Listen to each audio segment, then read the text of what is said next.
Hi friends, ఎలా ఉన్నారు? ఈరోజు నేను మీకు చెప్పే స్టోరీ ఏంటంటే పక్కింటి తల్లి కూతురు. ఈ స్టోరీ మన హైదరాబాద్లో జరిగింది. చదువు కంప్లీట్ అయ్యి జాబ్ సర్చింగ్లో ఉన్న కుర్రాడు పక్క అపార్ట్మెంట్లో బీటెక్ చదువుతున్న అమ్మాయికి లైన్ వేశాడు. కానీ అమ్మాయి వాళ్ళ అమ్మ లైన్లోకి వచ్చింది. ఆ తర్వాత ఆ అమ్మాయి లైన్లోకి వచ్చింది. ఆ తర్వాత ఏం జరిగింది అనేదే ఈ స్టోరీ. స్టోరీ మొత్తం విన్నాక అసలు ఇలాంటి తల్లి కూతుళ్ళు ఈ సమాజంలో మన మధ్యనే ఉన్నారని తెలిస్తే ఆశ్చర్యపోకమానరు. చివరికి వీళ్ళ జీవితం ఎలాంటి మలుపు తిరిగిందో తెలిస్తే ఇంకా ఆశ్చర్యపోతారు. ఈ స్టోరీ నీకు ఎందుకు చెప్తున్నానంటే, ఈ స్టోరీలో జరిగిన సంఘటనలు మీ చుట్టుపక్కల మీకు ఎదురైనప్పుడు అప్రమత్తంగా ఉంటారని, అలాగే ఈ స్టోరీలో మీకు కనిపించే క్యారెక్టర్స్ మీ నిజ జీవితంలో ఎదురైనప్పుడు వాళ్లతో కూడా అప్రమత్తంగా ఉంటారని మిమ్మల్ని ఎడ్యుకేట్ చేయడానికి ఈ స్టోరీ చెప్తున్నాను. మన ఛానల్ కొత్తగా చూస్తున్న వారు సబ్స్క్రైబ్ చేసుకోండి, లైక్ చేయండి, షేర్ చేయండి. ఇక స్టోరీలోకి వెళ్దాం పదండి. ఈ స్టోరీ అతని మాటల్లోనే విందాం. నీకన్నా నీ అత్తకి తొందర ఎక్కువైందిరా, నిన్ను వదిలి ఉండలేకపోతుంది అంది.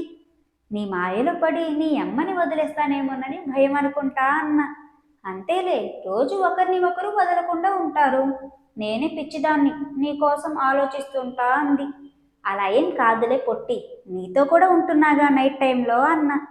సర్లే బావా అనేలోపు ఆంటీ లోపలికి వచ్చి డోర్ లాక్ చేసింది. టైం 11 అయింది. ఆంటీ వయ్యారంగా నడుస్తూ బెడ్ వరకు వచ్చి అక్కి కూర్చో అంది. నేను లేచి కూర్చున్నా. పక్కన లవరున్నాక నేనెందుకు గుర్తుకొస్తా అంటూ కిచెన్లో పాలు పెట్టిన తీసుకురా అంది. అవసరమా పాలు అన్న. ఆంటీ అవసరమేగా అంది. పింకీ సైలెంట్గా వెళ్ళిపోయింది. చీరలో ఎంత బాగున్నావో తెలుసా, అంకుల్ లేకుంటే మళ్ళీ సిటీ బయటికి తీసుకెళ్లేవాణ్ణి అన్న. బావా తీసుకెళ్ళు, నువ్వెక్కడికి రమ్మంటే అక్కడికి వస్తా అంది. ఇంతలో పింకీ లోపలికొచ్చింది. ఆంటీ పింకీ చేతిలో ఉన్న పాల గ్లాస్ తీసుకొని తాగు బావా అంది. హబ్బో, వాడి మీద ఎంత ప్రేమనే, ఇప్పుడు మనం అక్క చెల్లెళ్ళమా అంది. ఈ 4 గోడల మధ్య నువ్వు నేను చెల్లెళ్ళమే. బయటికి వెళ్తే నువ్వు నా కూతురు, నేను నీ అమ్మని, వీడు పక్కింటబ్బాయి అంది. నేను పాలు తాగడం అయిపోయింది. ఆంటీ అలా అనకే అన్న. ఆంటీ నన్ను అల్లుకొని మరేమనాలి బావా, అల్లుడు మొగుడా అనాలా?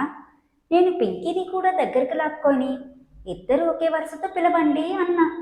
ఆంటీ ఒరే నా మొగుడా, మేమిద్దరం ఎప్పుడో ఫిక్స్ అయ్యాంరా అంటూ నన్ను బెడ్ మీదకి నెట్టేసింది. నేను బెడ్ మీద పడిపోయా.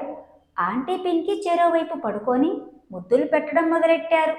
కాసేపటికి ముగ్గురు అలసిపోయి అలానే ఒకరి మీద ఒకరం కాసేపు పడుకొని బెడ్ మీదకి వాలిపోయాం.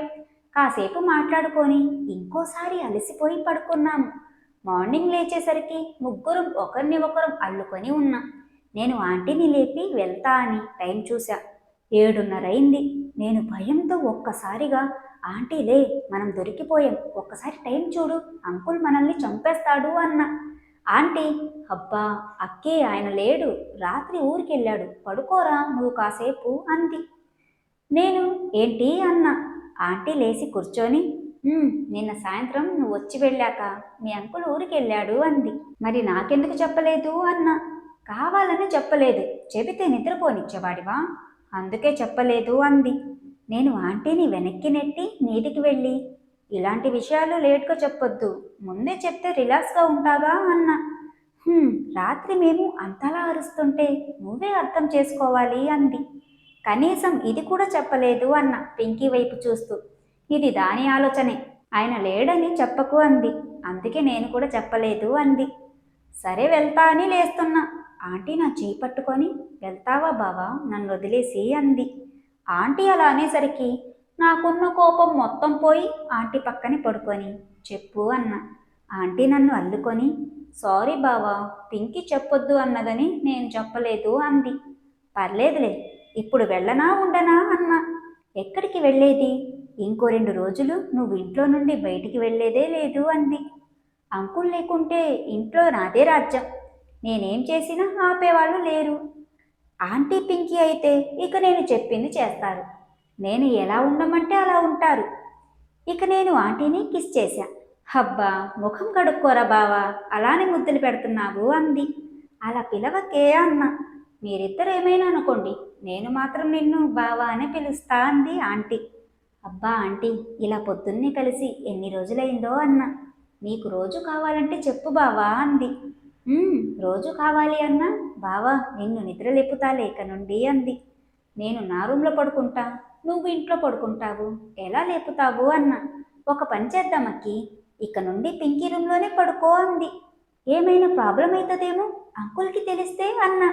ఆంటీ లేచి నా పక్కనే కూర్చొని, అక్కి నీ రూమ్ రెంట్ నేనే కడుతున్నా, మనం రోజు కలుస్తున్నాము, ఆయనకు తెలిసిందా? అలానే పింకీ రూమ్లో పడుకో, నేను చూసుకుంటా అంది. ఆంటీ నువ్వు మన విషయంలో చాలా ముదిరిపోయావు అన్న. ఆంటీ నన్ను బెడ్ మీదకి నెట్టి నా మీదికి వచ్చి నా చేతులు రెండు తన చేతులతో బెడ్కి నొక్కి పెట్టి, నువ్వే నన్ను ఇలా తయారు చేశావు, ఈ వయసులో నిన్నిష్టపడటం ఏంటో నాకు అర్థం కావడం లేదు. నా కూతుర్ని నా చెల్లిని నాతో పాటు ఉన్నా ఏమనకుండా ఉంటున్నా, రోజు రోజుకి నిన్ను వదిలి ఉండలేనేమో అనిపిస్తుంది అంటూ ముద్దు పెట్టింది. ముద్దు ఒకటేనా, ఇంకేం ఇవ్వవా అన్న. ఇంకేం కావాలరా నీకు, రోజు తీసుకుంటున్నావుగా, అలానే ఈరోజు కూడా నీకేం కావాలో తీసుకో అంది. కాసేపు ఆగితే టిఫిన్ రెడీ చేస్తాం, ముందు ఫ్రెష్ అప్ అవ్వు, నీలెవరిని కూడా లేపు అంటూ నా మీద నుండి లేచి బెడ్ దిగింది. నేను ఆంటీ చేయి పట్టుకొని ఒక ముద్దివ్వచ్చుగా అన్న. నీలెవరిని లేపి అడుగు, నా వంతైపోయింది అంది. నేను ఆంటీని అలానే లాగిన, నా మీద పడింది. బావా ప్లీజ్ రా కాసేపు ఆగు అంది. నేను వదిలేశా. అసలు వినవురా, దాన్ని లేపి నీకు నచ్చినట్టుగా చేసుకో అంటూ బెడ్రూమ్ నుండి వెళ్ళిపోయింది. ఇక నేను పింకీ పక్కన పడుకొని లేపుతున్నా. పింకీ నా వైపు తిరిగి, అబ్బా బావా కాసేపు పడుకో నువ్వు, ఒళ్ళంతా నొప్పులు అంటూ నన్ను అల్లుకుంది. ఆంటీకి లేని నొప్పులు నీకెలా వస్తున్నాయే అన్న. పింకీ నిద్రమత్తులో, అమ్మకి రోజు అదే పని, నేను అలా కాదుగా అంటూ నన్ను గట్టిగా అల్లుకొని, నువ్వు కూడా కాసేపు పడుకో అంది. నేను కూడా పింకీని అల్లుకొని, లేవే మీ అమ్మ కాఫీ తెస్తా అంది అన్న. అంటూ అలానే పడుకుంది. ఇలా కాదని దాని పెదాలు అందుకున్నా. ఇంకో 10 నిమిషాలకి అలసిపోయా. ఇంతలో ఆంటీ మా ముగ్గురికి కాఫీ తీసుకొని వచ్చింది. నేను పింకీని అలానే గట్టిగా అల్లుకొని పడుకున్నా. ఆంటీ వచ్చి బెడ్ మీద కూర్చొని, అప్పుడే మొదలెట్టావా బావా, కాఫీ తాగుదాంలే అంది. నేను లేచి కూర్చొని కాఫీ తాగుతున్నా. పింకీ లేచి నేను తాగుతున్న కాఫీ కప్ తీసుకొని తాగింది. ఆంటీ తన కప్ ఇచ్చింది, నేను తాగి ఆంటీకి ఇచ్చా. ఆంటీ తాగేసి వెళ్ళి ఫ్రెష్ అప్ అవ్వండి అంది. సరే అని లేవబోతుంటే ఆంటీ ఆగు బావా అంటూ నా ఒడిలో కూర్చొని చెంప మీద ముద్దు పెట్టి, పూలు తీసుకొని రా అంది. ఇంకేమైనా కావాలా అన్న. ఇంకా అంటే ఏమొద్దులే, నువ్వు త్వరగా వస్తే చాలు అంది. ఇంతలో పింకీ, త్వరగా రావాలి అంటే ముందు వెళ్ళాలి, స్నానం చేద్దాం పదండి అంది. ఏం అదృష్టమేనాది, మీరిద్దరూ ఇలా ఇంతలా కోఆపరేట్ చేస్తారు అనుకోలేదు అన్న. ఇద్దరూ ఒకేసారి బావా అన్నారు. అమ్మా నువ్వు బావా అనకే, అల్లుడు అనవే అంది పింకీ. నా ఇష్టం అంది ఆంటీ. ఏమో పోవే నీ ఇష్టం అంది పింకీ. నేను బయటికి వెళ్ళి వచ్చేలోపు చీరలు కట్టుకొని ఉండండి అన్న. సరే అన్నారు. ఆంటీ నన్ను అల్లుకొని ముద్దు పెట్టి, త్వరగా రా బావా అంది. ఇంక నేను వెళ్ళి పూలు తీసుకొని వచ్చాను. ఇద్దరు మ్యాచింగ్ చీరలో ఉన్నారు. లైట్ బ్లూ చీర కట్టుకున్నారు. జుట్టు సైడ్ పాపడ తీసి జుట్టుని కుడి భుజం మీదుగా లూజ్గా వదిలేశారు. నుదుటున బ్లాక్ స్టిక్కర్ బొట్టులా పెట్టుకున్నారు. ఏంటే ఇలా రెడీ అయ్యారు అన్న.